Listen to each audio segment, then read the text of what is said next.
everybody. We have all been standing there and wondering, what am I doing here? Because this is a completely another space altogether. And maybe that's the reason why we are here. Because the moment I said that, my colleague said, it's needed. So, and I realized, yes, it is certainly needed. As Charles has shared with you, that my work is with finding inner connections. And I use a contemporary dance because that's one of my main tools that I use to research it. But meditation, very deeply embedded, my work is in meditation. And yoga, awareness through breath and body. And theater practices. Largely, my research is with trying to make your senses hypersensitive so that you begin to raise your awareness level to kind of receive the stimuli from outside, and your brain begins to read it. Like, that's how the brain works, right? That you take stimuli from outside, your brain reads it, it makes meanings, and so on and so forth. So that's where my work kind of lies. And today, I have to thank Esther for actually inviting us. And she wanted us to talk about innovation. Well, yes, because we are in creative work, we are constantly thinking about different ways of seeing. And attempt has been to try to find different ways of finding connections between the mind and the body. So what I want to share with you today actually is a project that I began to work on in the summer. It was titled Mind Space, a performance research project. And actually there are some brochures lying around in one of those places where there's lots of water lying around. If you wish, you can take it. There's more information about it. But what basically every year we do is we make a production with all our students and perform it. And this year, when I began to think about what the work is going to be, I chanced upon a neuroscience summit, which was available online. It was happening somewhere in the States, but the talks were available for anybody to listen to for free. And I got super excited because I got introduced to looking into the way body and mind works through nervous transcripts through one of my gurus and teachers and another teacher I met in Amsterdam. So I've been actually waiting for that opportunity to go deeper in that space. And there were some very exciting, actually, sort of notes I found there, which became the triggers and starting point of this project. And few of them I can share with you. For example, each one of you has a phone right now, isn't it? Each one of you, isn't it? And we have smartest of the smartest phones at the moment. But there was a study done in Canada at one point, and they found out that the attention span today of an average human being is only 8 seconds. And about 2000, it used to be until about 2000, it used to be about 12 seconds. And they are crediting this sort of huge drop to the smartphone revolution. And we all know, isn't it? Every little while you are on the phone, you're looking at, oh, did somebody call me? Maybe there's a WhatsApp message. What's happening on Facebook? And so on and so forth. And even if we don't want it, it's almost like an addiction. Don't you agree? Isn't it? That your hand just goes, let me just check for a moment. Yeah, and that happens. And before we are sleeping, we are on the phone, isn't it? How many of you do that? Before you sleep, you're on the phone, isn't it? And so what happens is that light is directly going in the brain, and it is activating your gland, and it's telling the brain that, but it's day right now, you don't have to sleep. So insomnia is not something that's just happening out of chance. It is a real situation. We are constantly triggering ourselves. They also found out that, of course, we are 8 seconds and goldfish is 9 seconds. So goldfish can hold a thought longer than we can. So that's kind of, technology is really great. It connects us and those things, but it is also not quite empowering if we just get addicted to it. And the other thing that which was very interesting was this daily chitter-chatter. So how many of you are really sick and tired of this yap, yap, yap, yap, yap, yap in the brain? Yeah, I see a few hands, but I'm sure that we just go, This never stops. But this daily chitter chatter, and in yoga, so what's Kapalabhati? Kapalabhati is the cleansing of your frontal brain, and that's your daily chitter chatter cleansing. So we kind of tapped into that as well, that how do we work with this daily chitter chatter, which is why these practices, be it arts or spiritual practices, are really helping us today to really calm ourselves down, yeah, and really open up our senses. Like, I just want to share a very simple exercise with you, just for sake of the moment, because it seems like it's needed. So if any of you want to make an attempt at it, you can close your eyes just for a little while, whoever wants to. If you don't want to, you can just stay as well. So you can close your eyes for a moment. And try to listen to the sounds around you.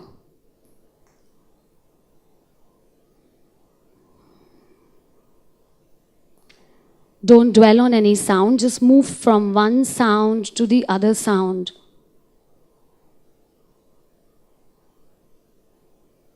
And now try to take your awareness to the sound which is coming from very far away from where you are right now.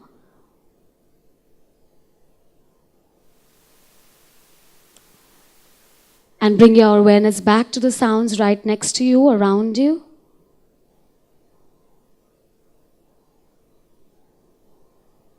And gently bring your awareness to the sound of your breath.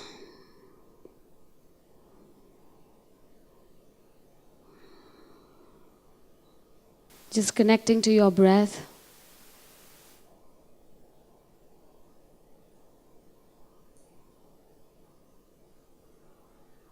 You might feel a little tingling, any vibration somewhere in the physical body. Keeping that with you, begin to visualize the place you're sitting in, back to the hall. Visualizing the hall, the color, the screen, the people. And when you feel ready, you can open your eyes.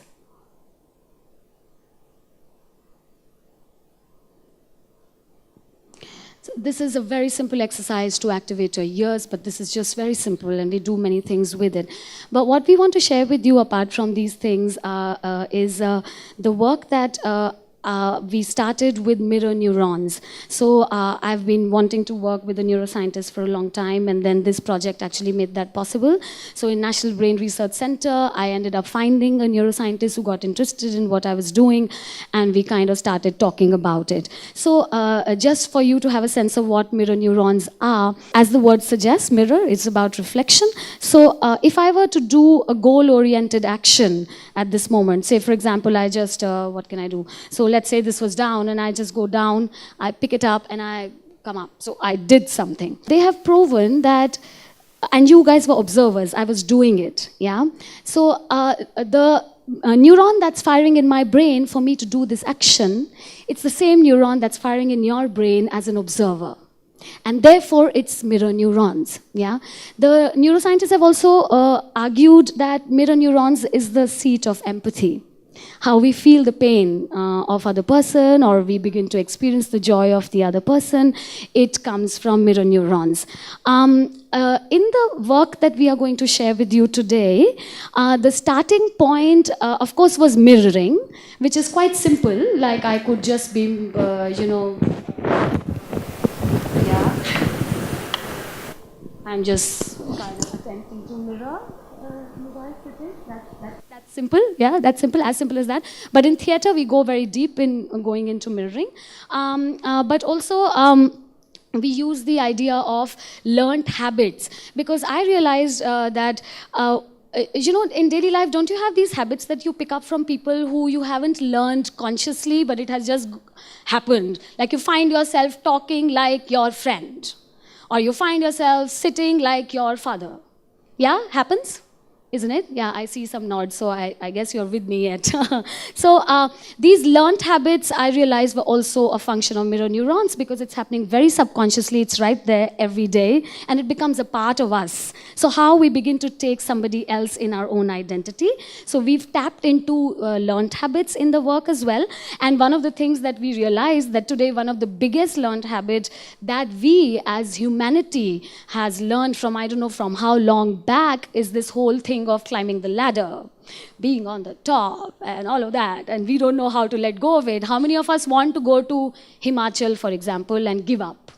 Yeah, some of us, isn't it? Yeah, yeah. But what to do? We are still here and we are doing all that. And sometimes we are not here actually that we want to be, and we. It's just that, oh, but what else will we do? It's so hard. So I feel that has gone so deep inside us. So this is one of the things that you will kind of have a glimpse of.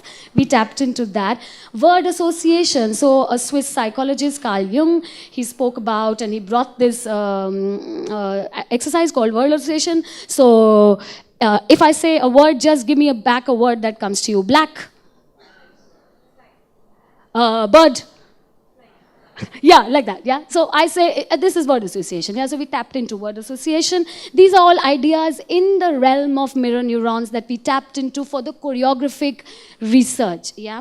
Then we tapped into, of course, empathy. We spoke about. So there is empathy that we worked with. There will be real mirrors. We said, why not? Let's try with real mirrors and see what happens. Actually, the images that I was getting were really demanding a technological support. Like I wanted, like really, yeah, but arts, the state of arts, you see. So I could manage only these small mirrors, which you'll see. So, and it is live improvised. The work is live improvised. There is only one section which is set, but these dancers are going to make the choices right then, right here, right now. The piece that you're going to watch has never happened before. It has never happened before. It's going to happen right now. So that is something to understand, because they're using their nerves to make the choice right now as to what we should be doing. Yeah.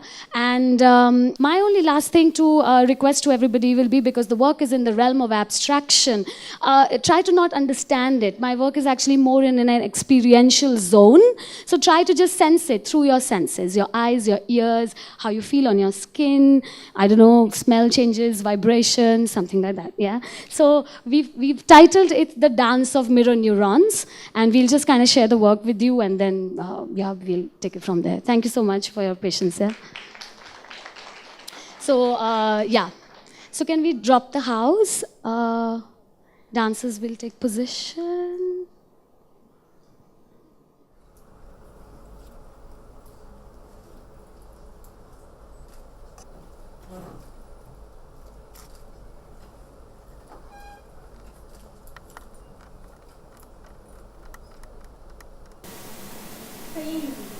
Heart.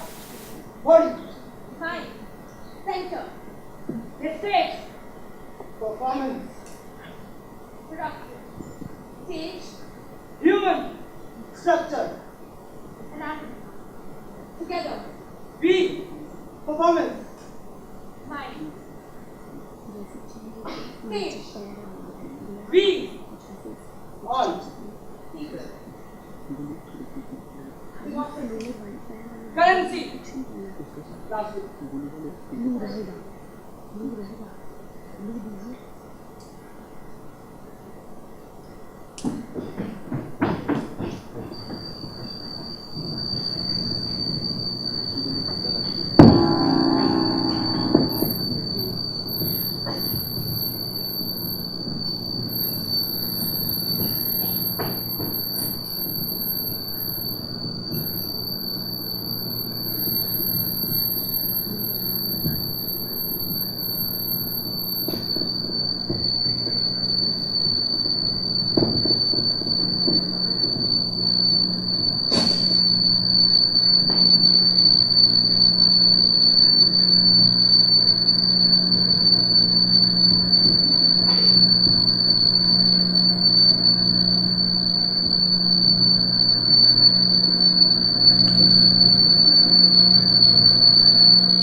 One day, Chongzu and his friend were walking by the river. "Look at the fish swimming about," Chongzu said. "They are really enjoying themselves." "You are not a fish. How do you know they're really enjoying themselves?" the friend replied. "You are not Chongzu," Chongzu said. "Then how do you know that I do not know that the fish are really enjoying themselves?" The story is about the fundamental problem that most religions and philosophers have tried to tackle in the past. The question of the relationship between the subject and the object. And logically speaking, we might never be able to find a solution to this everlasting question. But maybe there are other ways to look at it. Just maybe.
Let's give them a big round of applause.